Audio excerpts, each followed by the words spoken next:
Movie की शुरुआत से होश में आता है। लिफ्ट धीरे से चल रही होती है। उस लड़की को याद नहीं होता कि वो लिफ्ट के अंदर कैसे आया और कंफ्यूजन में वो चारों ओर देख रहा होता है। यही इस मूवी का हीरो थॉमस है। अचानक लिफ्ट तेजी से ऊपर जाने लगती है और झट से रुक जाती है, लेकिन शॉक के मारे वो फिर बेहोश हो जाता है। फिर दिखाते हैं कि अब थॉमस एक पिंजरे के अंदर होता है और कई लोग उसको देख रहे होते हैं। तब एक आदमी दरवाजा खोलता है और फर्स्ट डे ग्रीनी कहते हुए उसे बाहर खींचता है। ये बिल्कुल फालतू चीज है यार, ऐसा कहकर सब हंसने लगते हैं। थॉमस उन्हें धक्का देकर भागने लगता है। उनमें से एक कहता है, यार ये तो रनर है। इस पर सब हंसने लगते हैं, पर थॉमस को कुछ नहीं सुनाई देता और वो डर के मारे और तेज भागने लगता है।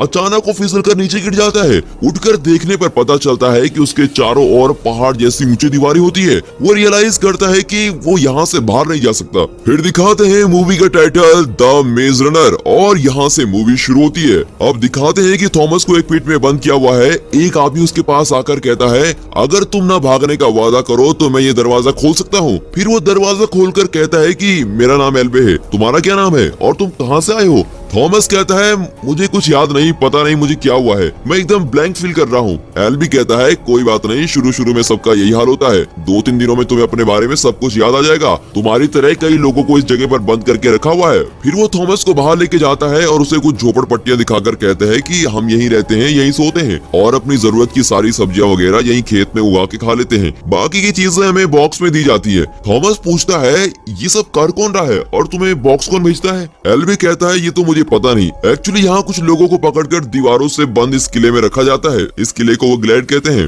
उनकी जरूरत की चीजें एक बॉक्स में डालकर दी जाती हैं, बिल्कुल बिग बॉस की तरह। लेकिन यहाँ के लोगों को ना तो अपने पर्सनल डिटेल्स याद होती हैं और ना ही ये पता होता है कि इन्हें किसने यहाँ बंद किया है। इनकी मेमोरी पूरी तरह मिट चुकी होती है। तभी एक इनोसेंट दिखने वाला लड़का भागता हुआ आता है। एल्बे कहता है, इसका नाम न्यूट है। जब मुझे कोई काम होता है तो यही जगह की देखभाल करता है। न्यूट थॉमस से कहता है, पहले मुझे लगा तुम किसी काम के नहीं हो, पर मुझे पता चला कि तुम एक अच्छे रनर हो। एल्बे न्यूट से कहता है, तुम जाकर चक को इधर भेजो। फिर वो थॉमस को एक वॉच टावर पे लेके जाता है और ऊपर से सभी जगह को दिखाता है। उन दीवारों के बीच में गैप होते हैं। थॉमस पूछता है, उस गैप के उस तरफ क्या है? तो एल्बी कहता है, देख बेटा, यहाँ रहने के 3 रूल्स हैं और वो तीनों तेरे को फॉलो करने पड़ेंगे। पहला, तुम्हें जो काम दिया है सिर्फ वही करो। सेकंड, ग्लैड के अंदर किसी भी तरह का झगड़ा नहीं करना है। और third and most important rule, इस दीवार के उस तरफ किसी भी हालत में नहीं जाना है। उनकी बातें सुनकर थॉमस उस जगह के बारे में और जानना चाहता है और तब तक चक भी आ जाता है। इस पूरे ग्लेड में सबसे छोटा चक ही होता है, जो देखने में एकदम गोल मटोल लगता है। एल्बे थॉमस की जिम्मेदारी चक को सौंप कर चला जाता है। चक थॉमस को उसके अड्डे पे लेके जाता है और उसके सोने के हैमॉक बनाता है। थॉमस अभी भी सोच में ही होता है। चक उसे दिलासा देता है कि तुम इतना मत सोचो, हम सब भी अपना सब कुछ भूल चुके थे, पर कुछ दिनों में सब नॉर्मल हो गया। हैमॉक बांधने के बाद चक मुड़ता है तो थॉमस वहाँ नहीं होता, वो दीवार के गैप की तरफ जा रहा होता है। चक उसे आवाज देता है, ओ भाई, लीडर की बात नहीं सुनी क्या आपने? वहाँ जाना मना है। तभी दीवार के उस तरफ से 2 लोग भागकर आते हैं। अब थॉमस पूछता है, तुम दोनों तो मुझे मना कर रहे थे जाने को, पर ये दोनों तो उस तरफ से आए हैं। चक बताता है कि ये दोनों रनर्स हैं और इन्हें मेज के बारे में सब कुछ पता है। दीवार के उस तरफ जाने के लिए मेज की जानकारी जरूरी है और रनर होना भी बहुत ही ज्यादा इम्पोर्टेंट है, इसलिए हम वहाँ नहीं जा सकते, पर ये दोनों जा सकते हैं। ये सुनकर थॉमस मेज के बारे में और भी इंटरेस्टेड हो जाता है। वो दीवार के पास जाता है और अचानक गैली नाम का एक आदमी उसे धक्का देकर कहता है, तुम यहाँ नहीं आ सकते। थॉमस को बहुत ही गुस्सा आता है और उससे भिड़ जाता है, पर कुछ लोग उसे पकड़ लेते हैं। थॉमस चिल्लाता है कि तुम लोग मुझे टॉर्चर क्यों कर रहे हो? बताते क्यों नहीं कि दीवार के उस तरफ क्या है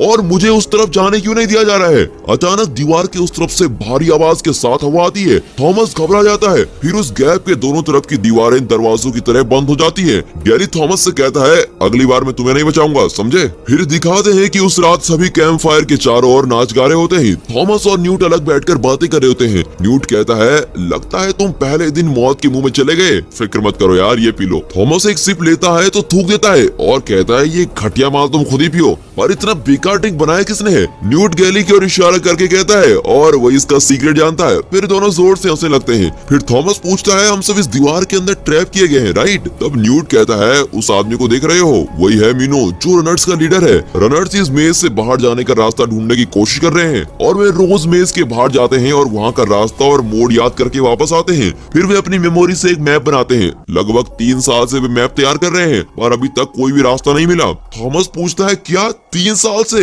एक मेज के बाहर का रास्ता नहीं ढूंढ पाए? तब वहाँ भारी आवाज आती है। न्यूट कहता है वो आवाज सुन रहे हो, यहाँ का मेज हर रोज रात को बदलता रहता है और इसीलिए वो बहुत ही खतरनाक है। रनर्स रोज मेज के अंदर जाते हैं और दीवारों के बंद होने से पहले लौट आते हैं। जो रात को मेज में फंस जाता है वो समझो कभी वापस ही नहीं आएगा। अब थॉमस पूछता है पर वहाँ है क्या? न्यूट कहता है वहाँ ग्रीवर्स हैं। इतना कहकर वो थॉमस के सवालों से तंग आकर दूसरी ओर चला जाता है। फिर दिखाते हैं कि गैली किसी से लड़ रहा होता है। वो थॉमस को भी लड़ने के लिए उकसाता है। थॉमस चुपचाप खड़ा होता है पर सभी उसे ग्रीनी ग्रीनी कहकर उकसाते रहे और कोई रास्ता न पाकर थॉमस उस सर्कल के अंदर चला जाता है। इस गेम में जीतने के लिए सामने वाले को सर्कल से बाहर हटाना होता है। थॉमस पहले जरा मार खाता है और गैली उसको चिढ़ाता है, अरे ग्रीनी इतनी जल्दी लुढ़क गए। अब थॉमस चिढ़कर कहता है मुझे ग्रीनी मत कहो।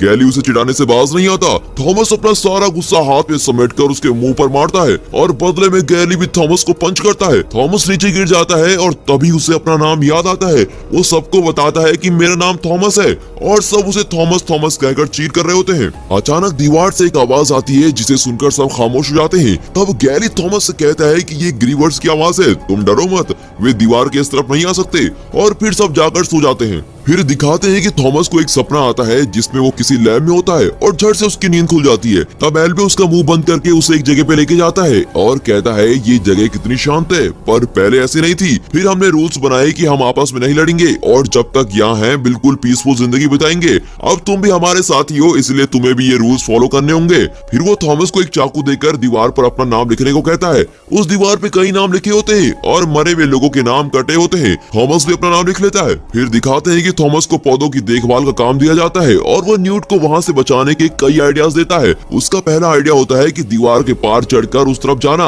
न्यूट कहता है इम्पॉसिबल है, हम ऑलरेडी ये ट्राई कर चुके हैं। नेक्स्ट आइडिया, हाँ यहाँ जो बॉक्सेस आते हैं उनमें बैठकर हम वापस जा सकते हैं। न्यूट इरिटेट होकर कहता है बच्चों तुम्हारे सारे आइडियाज हम ऑलरेडी ट्राई कर चुके हैं, तुम अपना विकिपीडिया बंद करो यार और अपने काम पे ध्यान दो। थॉमस चुप नहीं रहता और अपना दूसरा आइडिया बताने की जिद करता है पर न्यूट उसे रोक देता है और कहता है 3 साल से हम यहाँ पर फंसे हुए हैं, तुम्हें क्या लगता है 2-3 दिन में जो तुम्हें सूझा होगा वो हमें नहीं सूझा होगा, तुम जाओ और पौधों को पानी दो। थॉमस गुस्से में जंगल में खाद ढूंढने चला जाता है। फिर दिखाते हैं कि जंगल में एक आदमी ज़ॉम्बी की तरह खड़ा होता है। थॉमस पूछता है कहीं तुम बैन तो नहीं? अचानक बैन थॉमस पर झपटता है और उसका गला काटने की कोशिश करता है और कहता है ये सब तुम्हारी वजह से ही हुआ है। थॉमस उसे धक्का देकर हेल्प हेल्प चिल्लाता हुआ वहाँ से भागता है। फिर सब वहाँ आकर बैन से कहते हैं शांत हो जाओ बैन, तुम्हें क्या हुआ है? एल्बी उसकी शर्ट उठाकर देखता है तो उसकी पीठ पर काला निशान होता है। तब गैली कहता है कि इसे भी किसी ने काट दिया है। एल्बी कहता है बैन को जल्दी से पीठ में डाल दो। अब थॉमस को कुछ भी समझ नहीं आता कि यहाँ पर हो क्या रहा है। थॉमस एल्बी से पूछता है कि बैन को हुआ क्या है।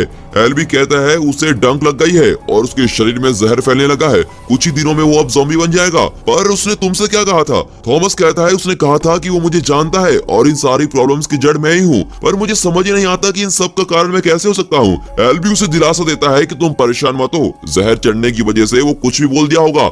वहाँ से चलते हुए थॉमस पूछता है कि अब बैन का क्या होगा? एल्बी कोई जवाब नहीं देता। फिर दिखाते हैं कि उस शाम को जब दीवार बंद हो रही होती है तो सब मिलकर बैन को दीवार के अंदर ढकेल देते हैं और बैन की कहानी यहाँ पर खत्म हो जाती है। फिर थॉमस बहुत ही डिस्टर्ब हो जाता है। फिर दिखाते हैं कि सोते हुए थॉमस को फिर से वही सपना आता है। वो एक लैब में होता है और उसे कुछ लोग घेरे हुए खड़े हैं। एक लड़की थॉमस कहकर पुकार रही होती है और बीच में व्हाइट सूट पहनी एक औरत कहती है कि विकेट अच्छा है। थॉमस झट से आंखें खोलता है, बाकी लोग आराम से सो रहे होते हैं। वो दीवार को खुलते हुए देखता है। उस दिन के रनर्स मीनो और एल्बी उस गैप के अंदर जाते हैं। थॉमस न्यूट से पूछता है एल्बी क्यों जा रहा है, वो थोड़ी ना रनर है। इस पर न्यूट कहता है वो बैन की हालत देखने के लिए जा रहा है।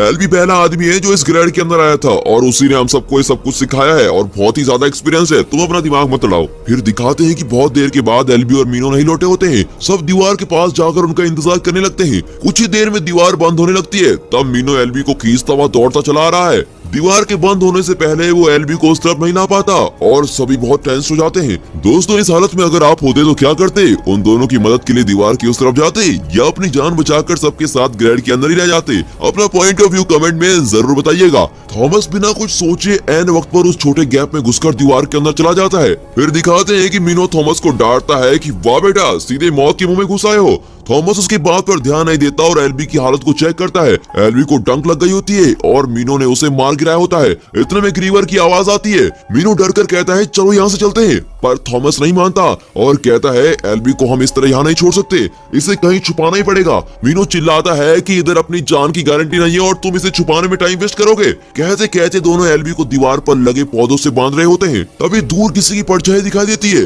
मीनो वहां से भागने की सोचता है, पर थॉमस एल्बी को ठीक से बांध रहा होता है। अब वो रूप पास आ जाता है और एक डरावने स्पाइडर की तरह दिखता है। वो थॉमस के पास आ जाता है, पर थॉमस दीवार के अंदर पौधों में छुप जाता है। ग्रीवर के जाते ही वो बाहर आता है और देखता है कि उसके पैर पर जेल जैसा कुछ होता है। वो उसे चेक करने वाला होता है कि इतने में उसके सर से ग्रीवर का जेल टपकने लगता है। थॉमस चौंक कर ऊपर देखता है, तब ग्रीवर सीधे उसके सर पर आ गिरता है। वो वहां से भागता है, पर ग्रीवर लगातार उसका पीछा करता है। अब वहां का मेज भी चेंज होने लगता है, इसलिए थॉमस एक दीवार पर चढ़कर एक दूसरी दीवार पर कूद रहा होता है, पर कोई फायदा नहीं होता क्योंकि वहां की दीवार अब बंद हो रही होती है। मीनो किसी तरह भागकर उस दीवार को क्रॉस करता है। वो थॉमस को भी बुलाता है, पर थॉमस ने ग्रीवर के लिए अलग ही प्लान बनाया होता है। ग्रीवर के पास आने तक वो इंतजार करता है और दीवार के बंद होने से 1 सेकंड पहले वो गैप में घुसकर मीनो के पास आ जाता है। ग्रीवर उसका पीछा करते हुए उसी गैप से निकलने की कोशिश करता है, पर वो नहीं आ पाता और इस तरह बंद होती दीवार के बीच उसकी चटनी बन जाती है। फिर दिखाते हैं कि अगली सुबह ग्लैड के सभी लोग दीवार के पास खड़े होकर उनका इंतजार कर रहे होते हैं। तभी दीवार के उस तरफ से थॉमस, एल्बी और मीनो की मस्त एंट्री होती है। ग्लैड के लोग खुशी से झूम उठते हैं। सब थॉमस से ग्रीवर के बारे में पूछते हैं कि वो कैसा है, कैसा दिखता है। वो कहता है मैंने ग्रीवर को देखा। तब मीनो बताता है कि इसने देखा ही नहीं, इसने ग्रीवर को जान से भी मार दिया। फिर दिखाते हैं कि रूल्स ब्रेक करने के जुर्म में थॉमस पर इंक्वायरी चलती है। मीटिंग का लीडर गैली होता है, जिसके लिए रूल्स सबसे बढ़कर है। इस वजह से थॉमस के साथ उसकी आर्गुमेंट हो जाती है। गैली कहता है कि थॉमस को सजा मिलनी चाहिए, पर मीनो थॉमस की सपोर्ट करता है और कहता है इसने बड़ी होशियारी और हिम्मत के साथ एल्बी की जान बचाई और एक ग्रीवर को भी मार दिया है, इसे रनर बनना चाहिए। तभी दीवार से एक आवाज आती है। बिग बॉस में नए कंटेस्टेंट की एंट्री पर जो म्यूजिक चलता है ना, और हाउस के बाकी लोग उसका स्वागत करते हैं। इसी तरह ग्लैड के लोग भी दीवार के पास जाते हैं। इस बार एक बॉक्स होता है, उसके अंदर लड़के की बजाय एक लड़की होती है। आप समझ गए ना, या मुझे ही समझाना पड़ेगा कि यही इस मूवी की हीरोइन है।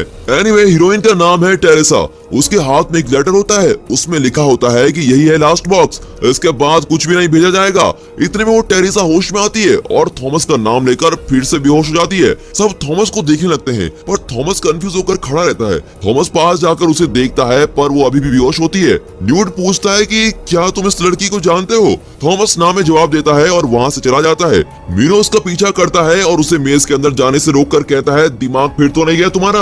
अभी तो जान बचाकर आए हो और वापस मरने की इतनी जल्दी क्यों है? थॉमस डटकर कहता है देखो, इतने साल से किसी ने ग्रीवर को नहीं देखा और हम उन्हें देख भी चुके हैं और उनमें से एक ग्रीवर को मार भी चुके हैं। हमें पता लगाना होगा कि ये खेल कौन खेल रहा है। तुम्हें नहीं आना तो मत आओ, मैं तो जरूर जाकर पता लगाऊंगा। मीनो भी ग्लेड में रहकर तंग आ चुका होता है और वो थॉमस की बात मान जाता है, पर प्रॉब्लम ये थी कि ग्लेड का पहला मेंबर एल्वी घायल हो चुका है और किसी भी रनर का मेज के अंदर जाना सेफ नहीं था। इसलिए ग्लेड के लीडर्स ने रनर को वहां जाने से मना किया था, पर उस फैसले के खिलाफ मीनो और उसके कुछ साथियों को लेकर थॉमस मेज के अंदर चला जाता है और उस मरे हुए ग्रीवर के बारे में जानने की कोशिश करता है। फिर दिखाते हैं कि ग्रीवर के सर के अंदर से कुछ चमक रहा होता है।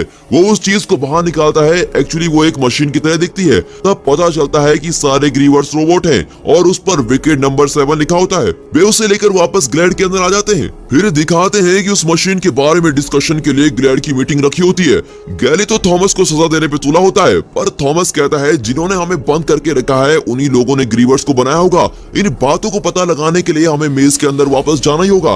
एल्बी का डेप्यूटी होने के नाते अब न्यूट ही नया लीडर होता है। वो थॉमस को ऑफिशियल रनर की पोस्टिंग दे देता है और रूल्स ब्रेक करने के लिए उसे सिर्फ एक रात पिट में बंद करने का ऑर्डर देता है। गैली बहुत चिढ़ जाता है क्योंकि उसके लिए रूल्स ही सब कुछ है। रूल्स की वजह से ही वे इतने साल जिंदा है और यही उसका मानना है। न्यूट की बात से वो नाराज होकर चला जाता है। अब मीनो थॉमस को रनर के टेंट में लेके जाता है। वहाँ एक टेबल पर मेज का पूरा मैप बना होता है। 3 साल से लगातार मेज के अंदर जाकर उन्होंने मैप तैयार किए होते हैं, पर मैप को देखकर वे इस नतीजे पर पहुंचता है कि ये बात तुम लोगों ने ग्लैड के दूसरे लोगों को क्यों नहीं बताई। मीनो कहता है कि अगर सबको पता चल गया तो वे मायूस होकर कोशिश करना बंद कर देंगे। इतना ही नहीं, जिंदगी से उबकर वे जीना छोड़ देंगे। इसीलिए एल्बी ने इस बात को छुपाने को कहा था। एक्चुअली वो मेज एक बंद रिंग की तरह होता है। उस रिंग के सेंटर में ग्लैड है। बाहरी सर्कल को वे हाल ही में एक्सप्लोर करने लगे थे, जहाँ 8 पैटर्न है। किसी सीक्वेंस के अंदर वो मेज हर रात को चेंज हो रहा होता है, पर पैटर्न वही का वही होता है, वो कभी चेंज नहीं होता। अब थॉमस ग्रीवर के सर से निकली उस मशीन को देखता है जिसमें नंबर 7 लिखा होता है। वो मीनो से पूछता है कि इस पर 7 क्यों लिखा है।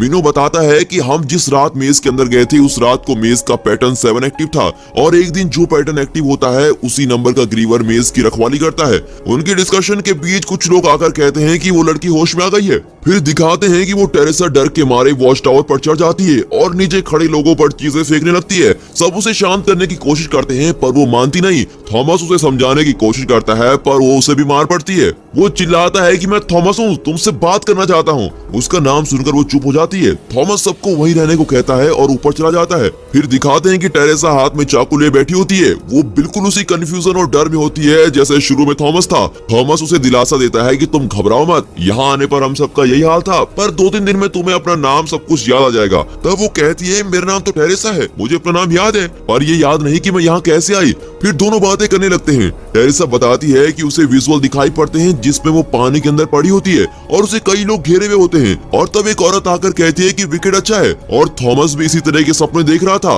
अब उसे पता चलता है कि वह सिर्फ एक सपना नहीं था, क्योंकि इस तरह की इल्यूजन सिर्फ इन दोनों को ही आ रहे थे। जरूर इन दोनों में कोई न कोई कनेक्शन तो जरूर है। टेरेसा उसे 2 ट्यूब्स निकाल कर देती है जो उसके साथ बॉक्स में थे। उसे देखकर थॉमस सोचता है कि वो एल्बी के लिए भेजी गई दवाई है और वो उसे दवाई देने जाता है। फिर दिखाते हैं कि सब थॉमस को कह रहे होते हैं कि इस दवाई के बारे में बिगड़ जाने इसको मत देना। थॉमस कहता है एल्बी ऑलरेडी आधा ज़ॉम्बी बन चुका है, इसलिए हमें ये रिस्क लेना ही पड़ेगा।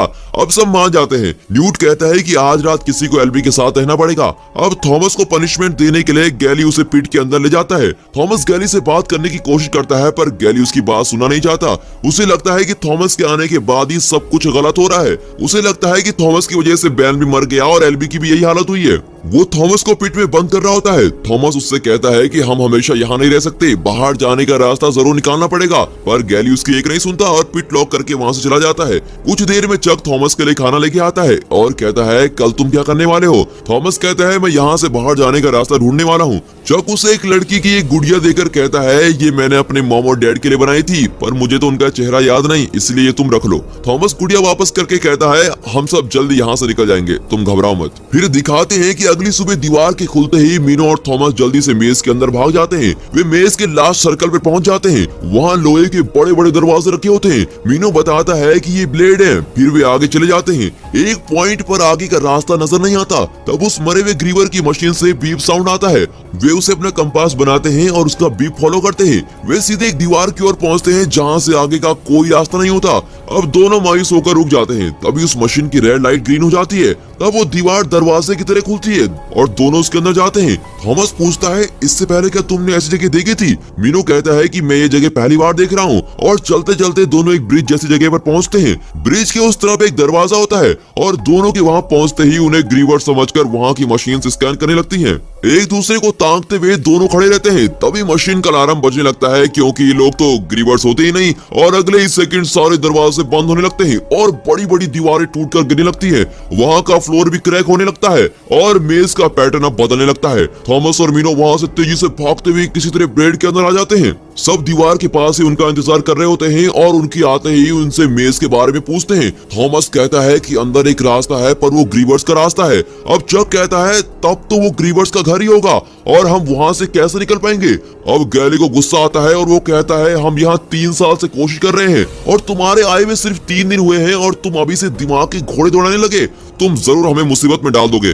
थॉमस उससे आर्ग्यू करता है कि 3 साल से तुमने ग्रीवर्स को देखा भी नहीं, लेकिन मैंने 3 दिनों में एक रास्ता भी ढूंढ निकाला। तब टेरेसा आकर कहती है तुम दोनों झगड़ा बंद करो, एबी अब आंखें खोल चुका है। फिर दिखाते हैं कि सब एल्बी को देखने जाते हैं। वो एकदम खामोश बैठा होता है। उसे देखकर थॉमस खुश हो जाता है और कहता है कि हमने बाहर का रास्ता ढूंढ लिया है। पर एल्बी मायूस आवाज में कहता है कि हम यहाँ से नहीं बच सकते, वे हमें बचने नहीं देंगे। फिर दोनों एक दूसरे को ताकने लगते हैं। एल्बी कहता है मुझे पता है कि तुम उनके ही आदमी हो और तुम ही उनके फेवरेट हो, तुम यहाँ क्यों आए हो। ये कहकर एल्बी रोने लगता है। तब एक आवाज आती है और सब बाहर भागते हैं। वे देखते हैं कि रोज शाम को बंद हो जाने वाली दीवारें बंद नहीं होती। इतना ही नहीं, चारों तरफ की दीवारें खुलने लगती है। अब चारों तरफ से ग्रीवर अंदर आने लगते हैं। सब चौंक कर इधर उधर भागने लगते हैं। थॉमस, टेरेसा और ग्लैड के कुछ लोग खेत के बीच में छुप जाते हैं। उन्हें लगता है कि अंधेरे में ग्रीवर्स उन्हें ढूंढ नहीं पाएंगे, लेकिन एक ग्रीवर अंधेरे में भी एक आदमी को उठा लेता है। ये जानकर वे वहां से भागने लगते हैं। फिर दिखाते हैं कि गैली और उसके 3 साथी बॉक्स के अंदर जाकर दरवाजा बंद कर लेते हैं। तभी एक और आदमी वहां आकर चिल्लाता है कि गैली दरवाजा खोलो। जब गैली दरवाजा खोलता है तो एक ग्रीवर उसे पकड़ के ले जाता है। फिर दिखाते हैं कि थॉमस एल्बी के पास जाकर वहां के सभी लोगों को एक घर के अंदर लेके जाता है। ग्रीवर्स उनका पीछा करते हुए आते हैं। लकड़ी का घर ग्रीवर्स की ताकत के आगे टिक नहीं पाता। ग्रीवर्स घर तोड़कर एक आदमी को लेके जाते हैं। इतने में ग्रीवर चक को पकड़कर खींचने लगता है। थॉमस और कुछ उसके साथी चक को इस तरफ खींचने लगते हैं। एल्बी वहां की चीजों से ग्रीवर को अटैक कर रहा होता है। अब ग्रीवर चक को छोड़कर एल्बी को खींच कर लेके जाते हैं। कुछ देर में ग्रीवर चले जाते हैं। अब सब बाहर आते हैं तो देखते हैं गैली थॉमस को पीटने लगता है और चिल्लाता है कि देख लिया तुमने, इतने लोग तुम्हारी वजह से मरे हैं। बाकी लोग उसे रोकते हैं पर वो चुप नहीं रहता और कहता है एल्बी की बात तुम लोग भूल गए, ये थॉमस ही सब कुछ कर रहा है। जहर के चढ़ने से एल्बी की याददाश्त वापस आ गई होगी। एल्बी की बातों से थॉमस भी कंफ्यूज था। उसके हाथ में ग्रीवर का जहरीला डंक चिपका होता है। वो जानना चाहता है कि आखिर एल्बी भी उसे अपना दुश्मन क्यों मान रहा है और डंक लगने से वो कैसी मेमोरी है जो वापस आ जाती है। इन सब बातों को जानने के लिए वो उस डंक से खुद को छुपा लेता है। अब उसे विजुअल दिखने लगते हैं। फिर दिखाते हैं कि वो एक लैब में काम कर रहा होता है और टेरिसा भी वहीं होती है। वे ग्लैड के लोगों पर कोई टेस्ट कर रहे होते हैं और ग्लैड के लोग थॉमस को देखकर चिल्लाने लगते हैं। तब थॉमस कहता है कि विकेट बुरा है। तभी व्हाइट सूट पहनी हुई औरत कहती है कि विकेट अच्छा है। तब थॉमस टेरिसा से कहता है कि मुझसे उन लोगों की मौत नहीं देखी जाएगी। अब अचानक उसे दिखता है कि उसे कई लोग घेरे हुए होते हैं और वे उस पर एक एक्सपेरिमेंट कर रहे होते हैं। फिर दिखाते हैं कि थॉमस और टेरिसा को एक पीठ के अंदर बांध दिया होता है। टेरिसा के पास दूसरा इंजेक्शन होता है जिससे वो थॉमस को बचाती है। अब एल्बी मर चुका होता है और गैली ने उसकी जगह ले ली होती है। थॉमस और टेरिसा को सारी मुसीबतों की जड़ मानकर गैली ने उन्हें पीठ में बंद कर दिया होता है और ये सारी बातें न्यूट थॉमस को बता रहा होता है। थॉमस को अब गुस्सा नहीं आता। वो शांत होकर कहता है ये सच है कि हम सब यहाँ कैदी हैं। ये लोग हमें लैब के चूहे समझकर अपने किसी एक्सपेरिमेंट के लिए हमारा इस्तेमाल कर रहे हैं। शायद बचपन से ही हम पर एक्सपेरिमेंट किए जा रहे हैं। मुझे वे सब इसलिए पता है क्योंकि मैं भी उन्हीं का आदमी था और उन्हीं के लिए काम कर रहा था। वहाँ बैठकर मैं ग्लैड के अंदर के लोगों पर नजर रख रहा था। फिर वो टेरिसा से कहता है तुम भी तो मेरे साथ काम करती थी। टेरिसा को विश्वास ही नहीं होता और वो पूछती है कि अगर हम उनके लिए काम कर रहे थे तो हमें उन लोगों ने यहाँ क्यों भेज दिया। थॉमस के पास इसका जवाब नहीं होता। इतना ही नहीं, वो बहुत शर्मिंदा होता है कि उसकी वजह से यहाँ के लोग मुसीबत में पड़ गए। अगर वो बचने की कोशिश नहीं करता तो शायद एल्बी आज जिंदा होता। न्यूट कहता है तुम इस तरह मायूस हो गए तो हमें कौन बचाएगा। तुमने जो शुरू किया है उसे पूरा करो। अगर बीच में इस तरह हिम्मत हार गए तो एल्बी की मौत का कोई मतलब नहीं रहेगा। उसकी बात मानकर थॉमस अपनी कोशिश जारी रखने की कसम खाता है। फिर दिखाते हैं कि गैली के साथी थॉमस और टेरिसा को दीवार के पास लेके जाते हैं। तब टेरिसा चिल्लाती है अगर हम दोनों को बाहर भेज दोगे तो क्या तुम्हारी प्रॉब्लम सॉल्व हो जाएगी। तब गैली कहता है अरे तुम्हें मेज के अंदर कौन भेज रहा है, मैं तो तुम्हारी बलि चढ़ाने वाला हूँ। उसके साथ ही दोनों को रस्सी से बांध दिया होता है। तभी एक आदमी कहता है ये तुम लोग ठीक नहीं कर रहे हो। थॉमस की बात सच भी हो सकती है। क्या तुम लोग घर नहीं जाना चाहते। गैली चिल्लाता है कि यही हमारा घर है और हम यही रहने वाले हैं। उसकी इस हरकत को देखते हुए न्यूट और मिनो तैयार खड़े होते हैं। कुछ दूर पर चक उनकी जरूरत के सारे वेपन्स ले खड़ा होता है। इतने में एक आदमी थॉमस को ऊपर बांधने की कोशिश करता है। थॉमस उसको एक पंच में फ्लैट कर देता है। अब न्यूट अपना चाकू गैली की गर्दन पर रखकर उसे धमकाता है। फिर थॉमस, टेरिसा, चक, मिनो और न्यूट सभी दीवार के पास खड़े होकर कहते हैं कि हम यहाँ से बाहर जाने वाले हैं और ये हमारा घर नहीं है, हमें यहाँ कैद करके रखा गया है। अब यहाँ ग्रीवर्स किसी भी वक्त आ सकते हैं। वे एक एक करके हम सबको मार डालेंगे। हम इस तरह यहाँ नहीं मरना चाहते, इसीलिए हम बाहर जा रहे हैं। जो हमारे साथ आना चाहता है वो आ जाए। गैली के 3-4 साथी उसके साथ जाने को तैयार हो जाते हैं। फिर थॉमस और उसके साथी मेज के अंदर भागते हैं। फिर दिखाते हैं कि उस ब्रिज के पास एक ग्रीवर खड़ा होता है। उसे क्रॉस करके ही इन्हें आगे जाना होगा। थॉमस ने मरे हुए ग्रीवर्स के सर से एक चाबी निकाली थी और अब वो चाबी चक के हवाले करता है और उसे संभाल कर रखने को कहता है। फिर वो अपने साथियों को एक मोटिवेशनल स्पीच देकर उन्हें हिम्मत देता है कि हम जान पर खेलकर किसी भी तरह इस मेज से जरूर बच निकलेंगे। फिर वे मिलकर वहाँ से भागते हैं। रास्ते में आते ग्रीवर को वे सब मार गिराते हैं। कुछ लोगों को ग्रीवर्स उठाकर पटकने लगते हैं। इसी बीच चक के हाथ से चाबी गिर जाती है और ब्रिज के नीचे जाने वाली होती है। वो उसकी तरफ दौड़ता है और तब तक दीवार के निचले हिस्से से कई ग्रीवर्स चढ़कर ऊपर आते हैं। थॉमस टेरिसा से दरवाजे को खोलने को कहता है। टेरिसा चाबी लेकर दरवाजे के पास जाती है तो अंदर के कई दरवाजे खुलने लगते हैं और आखिरी दरवाजे पर उन्हें पासवर्ड की जरूरत होती है। टेरिसा भागती हुई थॉमस के पास आती है और पासवर्ड मांगने लगती है। तब थॉमस को याद आता है कि मेज का पैटर्न हमेशा एक सीक्वेंस में चेंज होता है, इसीलिए वो पैटर्न ही पासवर्ड होगा। वो मीनो मीनो से उस दिन का पैटर्न नंबर मांगता है। वो ग्रीवर के साथ लड़ते लड़ते पैटर्न नंबर बताता है। इतने में ऊपर से ग्रीवर मीनो पर गिर जाता है। अचानक उसका एक साथी ग्रीवर के सर में लोहे का डंडा घुसा देता है। ग्रीवर मीनो को छोड़कर उस आदमी को पकड़ लेता है। फिर मीनो पैटर्न का पूरा नंबर बताता है और सही पासवर्ड डालने पर बाहर के दरवाजे एक एक करके बंद होने लगते हैं और उन दरवाजों के बीच ग्रीवर फंस रहे होते हैं। एक ग्रीवर बचकर उनकी ओर आने की कोशिश करता है और तभी थॉमस उसके सर पर एम करके एक डंडा फेंकता है। वो बिल्कुल AWM स्नाइपर राइफल शॉट की तरह सीधे ग्रीवर के सर पर जाकर लगता है और दरवाजे के बीच फंसकर ग्रीवर मर जाता है, यानी डिसमेंटल हो जाता है और आखिर रोबोट जो ठहरा था। फिर दिखाते हैं कि सभी एक टनल के रास्ते से चलने लगते हैं। कुछ दूर पर एक दरवाजे के ऊपर एग्जिट लिखा होता है। थॉमस उसे धीरे से खोलकर अंदर जाता है और उसके पीछे बाकी के लोग चलने लगते हैं। वहाँ कई लाशें बिखरी पड़ी होती है। फिर दूसरा दरवाजा खोलकर वे अंदर जाते हैं। वो एक लैब जैसा दिखता है। ये वही लैब है जो थॉमस के सपनों में आती थी। वहाँ भी कई लाशें होती है और चीजें तितर बितर पड़ी होती है। थॉमस पहले उस लैब में काम कर चुका था, इसलिए वो वहाँ के एक बटन को दबाता है। तब उसके सामने एक स्क्रीन पर वीडियो प्ले होने लगता है। स्क्रीन पर वही व्हाइट सूट वाली औरत कह रही होती है कि मैं एवा पेज हूँ और मैं इस ट्रेनिंग प्रोग्राम की डायरेक्टर हूँ।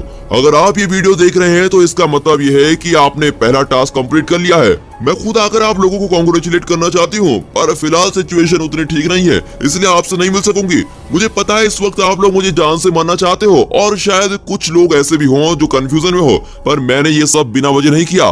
दरअसल बात यह है कि सूरज की किरणों से जो गर्मी होती है वो बहुत तेज हो गई थी। इस वजह से पूरी धरती जलकर राख हो रही थी। इतना ही नहीं, भूखमरी और आकाश से धरती के लोग मरने लगे थे और धरती की स्थिति उलटपुलट हो गई थी। इन सब के बीच एक खतरनाक वायरस भी फैलने लगा जो इंसानों के दिमाग को अटैक करके उन्हें ज़ॉम्बी बना रहा था। हम उस वायरस की कोई दवा नहीं बना पाए, इसलिए हमारी ऑर्गेनाइजेशन ने ये एक्सपेरिमेंट करना शुरू किया था ताकि तुम लोग और तुम्हारी आने वाली जनरेशन इस वायरस से सुरक्षित रहे। और इस रिसर्च में हम कई लोगों को खो चुके हैं, पर ये सब हमने इंसानियत की भलाई के लिए किया।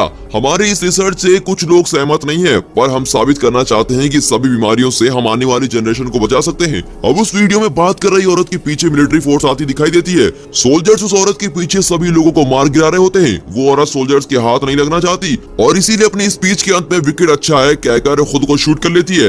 ये देखकर थॉमस और उसके साथी और भी कंफ्यूज हो जाते हैं। इतने साल जिसने उनकी जिंदगी के साथ खेला था वो उससे बदला लेना चाहते थे, पर वे औरत न जाने क्या नाम सुना बकवास करके खुद ही मर गई। फिर वे मुड़ते हैं तो देखते हैं कि वहाँ गैरी खड़ा होता है। अब थॉमस और गैरी में लड़ाई होने लगती है। गैरी थॉमस पर गोली चलाने वाला होता है कि अचानक मीनो लोहे का डंडा उठाकर उसकी छाती में घुसा देता है। गैरी ट्रिगर दबा देता है और वो गोली चक को लग जाती है। मरने की हालत में वो थॉमस को अपनी वही गुड़िया पकड़ाकर कहता है कि इसे मेरे माँ बाप को दे देना, और ये कहकर वो दम तोड़ देता है। फिर मिलिट्री वाले वहाँ आते हैं और इन सबको हेलीकॉप्टर में वहाँ से लेके जाते हैं। फिर हमें बाहर की दुनिया दिखाते हैं जहाँ सारी इमारतें टूट फूट गई होती है। फिर एवा पेज को दिखाते हैं। ये एक बड़ा ट्विस्ट है। थॉमस और उसके साथियों ने जो देखा था वो झूठ था। अब वहाँ कोई मीटिंग नहीं चल रही थी। एवा पेज बहुत कैजुअली अपने माथे से खून पोंछकर कहती है तो पहला टास्क सक्सेसफुल रहा, पर मैंने सोचा भी नहीं था कि इतने लोग बच जाएंगे। अब अगला टास्क शुरू करें। और इस सवाल के साथ ही ये मूवी यहाँ पर खत्म होती है। इस मूवी के 3 पार्ट है। ये विकेट नाम की ऑर्गेनाइजेशन असल में क्या करती है और ये लोग इस तरह के एक्सपेरिमेंट क्यों कर रहे हैं, सच में बाहर की दुनिया कैसी है, जो लोग ग्लेड से बच निकले थे उनका क्या हुआ, इन सारे सवालों के जवाब आपको सेकंड पार्ट की वीडियो में मिल जाएंगे। तब तक इस वीडियो को देखकर एंजॉय कीजिए।